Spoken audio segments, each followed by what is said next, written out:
YG gagal. Waduh, ini belum loh debut coy. Mereka tidak membaca tren dan juga norak. Wow, norak gimana tuh? Hi everyone, welcome back lagi to my YouTube channel bersama dengan aku Yusril Kim. Sekali lagi terima kasih banyak buat kalian yang sudah ngeklik video ini dan juga nonton video ini. Thank you so much. Dan aku doakan kalian yang menonton diberikan kesehatan, kebahagiaan dan juga God bless you. Nah guys, dalam video kali ini kita akan update berita yang lagi hangat banget diperbincangkan dan of course sangat banget untuk dilewatkan. Dan bagi kalian yang tidak mau ketinggalan informasi apapun, langsung saja subscribe channel YouTube ini and don't forget to like, comment, and share. Thank you so much. Dan tanpa basa-basi lagi, berikut adalah berita selengkapnya. Well guys, di berita pertama kita akan membahas tentang Kris Wu yang sudah resmi dipindahkan ke penjara untuk memulai kehidupan penjaranya selama 13 tahun. Kris Wu telah resmi dipenjara setelah dijatuhi hukuman 13 tahun penjara. Pada tanggal 15 Januari, menurut media lokal Cina seperti Sina, Kris Wu secara resmi ditangkap pada hari yang sama dan dipenjarakan di pusat penahanan Chaoyang. Kris Wu juga tidak berhak membayar uang jaminan dan sedang menunggu hukuman terakhir. Ketika hukuman ditetapkan, dia dipindahkan ke penjara resmi dan memulai kehidupan penjaranya. Sebelumnya, Kris Wu melakukan pelecehan seksual terhadap seorang wanita mabuk di rumahnya dari November hingga Desember 2020. Ia juga dituduh berkolusi dengan orang lain dan melakukan tindakan tidak senonoh dengan dua wanita lain pada Juli 2018. Sebelum mendapatkan hukuman dan juga dipenjara, awalnya Kris Wu merupakan bagian dari boy group yang juga populer. Dan setelah dia keluar dari EXO, dia akhirnya kembali lagi ke Cina dan juga memperoleh banyak popularitas saat berpromosi di Cina. Namun dengan terlibat dalam kejahatan tersebut, dari seorang bintang top, dia masuk dalam daftar hitam dari industri hiburan Cina. Dalam artian, dia mungkin tidak bisa kembali lagi menjadi seorang selebriti seperti yang sebelumnya. Kebangsaan dari Kris Wu sendiri adalah Kanada dan mempertimbangkan hal ini setelah menyelesaikan hukumannya, ia diharapkan dideportasi kembali ke Kanada. Selain itu, spekulasi berlanjut di Cina bahwa setelah Kris Wu dideportasi ke Kanada, dia mungkin akan dikenakan kebiri kimia. Di Kanada, kebiri kimia untuk pelanggar seks digabungkan dengan program pendidikan seperti konseling dan juga pengobatan. Dalam kasus kebiri kimia dilakukan tanpa persetujuan dari yang bersangkutan sebagai tindakan pengamanan. Wah, cukup kaget banget sih dengan hukuman yang didapatkan oleh Kris Wu ya. Dan semoga adanya hal ini, banyak orang yang akan lebih belajar dan juga aware terhadap hal yang satu ini, terutama untuk selebriti. Semoga banyak dari selebriti tidak memanfaatkan para penggemarnya untuk melakukan hal-hal yang tidak baik. Dan guys, bagaimanakah pendapat kalian mengenai kasusnya Kris Wu? Nanti langsung saja sampaikan di kolom komentar. Lanjut, kita akan masuk ke topik yang kedua. Kita akan membahas tentang Blackpink. Nah teman-teman, baru-baru ini Lisa dan juga Jisoo sudah mengkonfirmasi ataupun sudah mengklarifikasi bahwa para member bernyanyi secara langsung di konser. Pada tanggal 13 Januari, ada sebuah video yang berjudul Blackpink BPM Roll Number 7 diunggah di kanal YouTube Blackpink.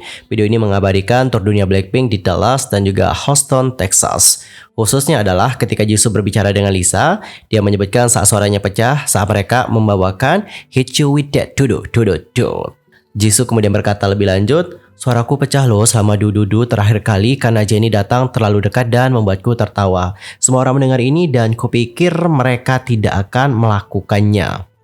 Kemudian Lisa dengan manis menghibur Jisoo dan juga mengatakan kesalahan terjadi ketika mereka bernyanyi secara live. Saat dia berkomentar, kami bernyanyi secara live. Itu bukti bahwa kami bernyanyi secara live. Sebelumnya, Blackpink ini sempat loh teman-teman dicurigai melakukan yang namanya lip sync selama tour dunia Blackpink mereka. Tetapi banyak kok review dari penonton setelah menonton konser tersebut juga membela para member dan mengatakan bahwa mereka tidak melakukan yang namanya lip sync di atas panggung. Di konser lainnya, Jennie juga pernah melakukan kesalahan dengan menyanyikan lagu dengan irama yang salah saat How You Like That. Dan ini menjadi bukti lain bagi para penggemar bahwa Blackpink memang tidak pernah melakukan yang namanya lip sync. Lanjut ke berita berikutnya, datangnya dari Mina X AOA yang ditipu 50 juta won dan akhirnya pergi mengadu ke kantor polisi.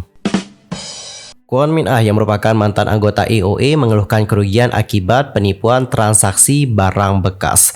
Pada malam tanggal 16 Januari, Kwon Min Ah berkata bahwa dirinya ditipu 50 juta won dalam sebuah transaksi.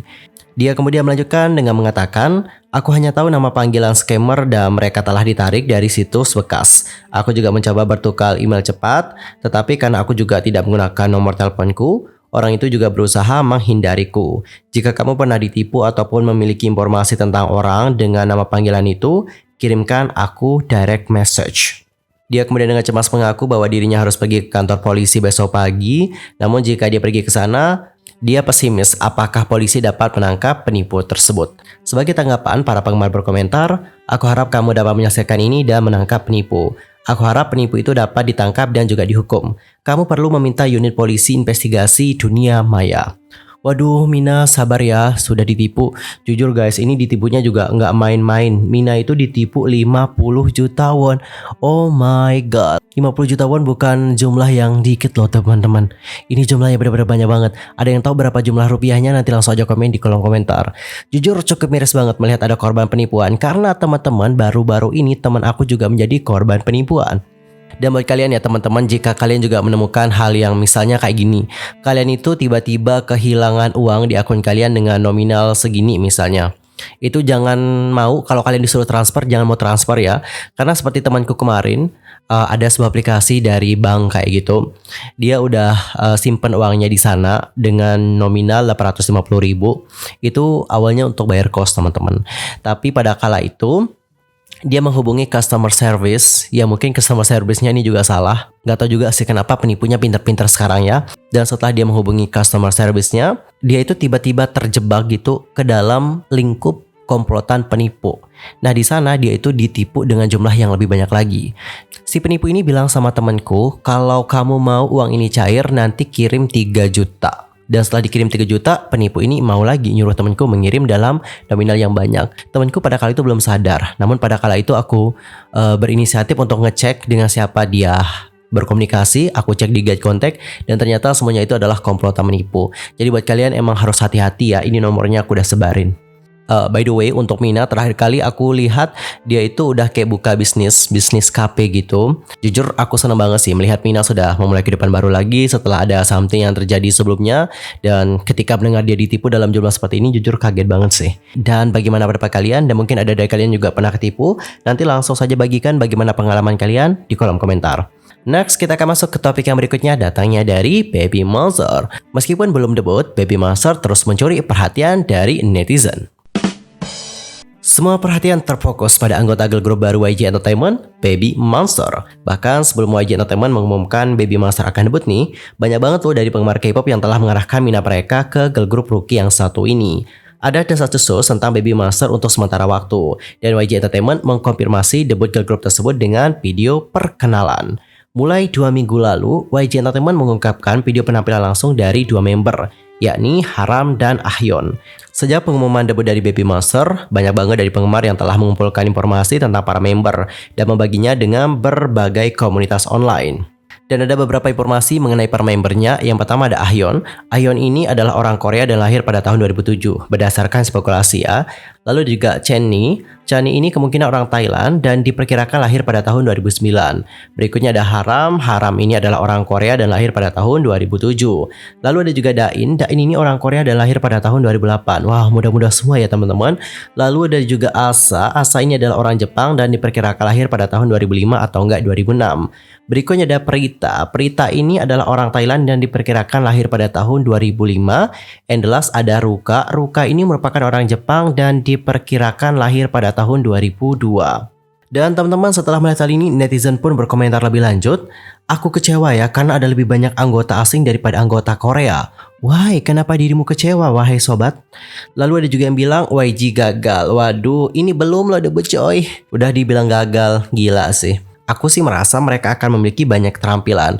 Gak usah diragukan lagi ya. Ini soalnya girl group YG, yang mana YG itu terkenal dengan member-member dari girl groupnya yang punya keterampilan yang luar biasa. Mereka tidak memiliki anggota visual secantik Dara ataupun Jisoo. Oh really? Ini adalah grup K-pop, kenapa member asingnya lebih banyak ya? Wow, lahir tahun 2007. Aku lahir tahun 1992. Aku seperti bibi mereka. Waduh, jujur sekali ya netizennya ya. Jangan jujur banget dong. Kalau kamu sebagai bibi, aku udah jadi ajus sih kayaknya. Sejujurnya aku menantikan grup ini karena mereka mengesankan dengan nyanyi live mereka. That's right. Aku tidak memikirkan masalah visual jika mereka memiliki keterampilan-penampilan yang gila. Waduh, ini bagus nih, ini baru bagus nih. Aku pikir masih terlalu dini deh untuk kecewa. Bener ya, ini baru apa-apa udah kecewa banget. Dan guys, kalau kalian bagaimana pendapatnya, nanti langsung aja komen di kolom komentar.